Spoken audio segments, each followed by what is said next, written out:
Tree here. So, figured I'd give you a little update of what I'm trying to do to the bug. So, as you guys remember, I narrowed the beam 4 inches, which is pretty drastic. And what I was trying to do was, my tire was rubbing on the outside of the fender lip here, because it was lowered and the wheels don't have the greatest offset in the world.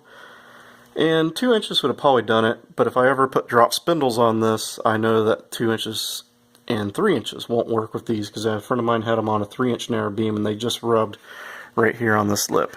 And as you can see, this is where it was rubbing.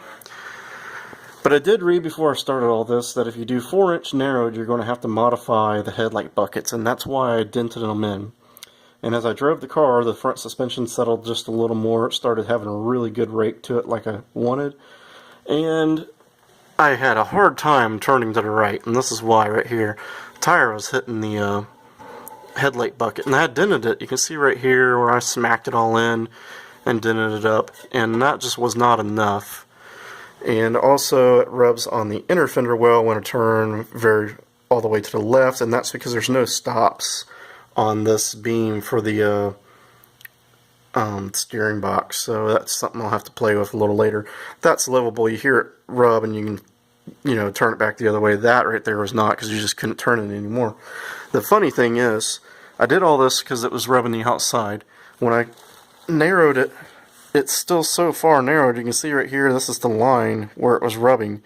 It's still rubbing the outside of the tire, just this time it's rubbing it on the headlight bucket. So my solution to this is pretty drastic. Get up. Oh.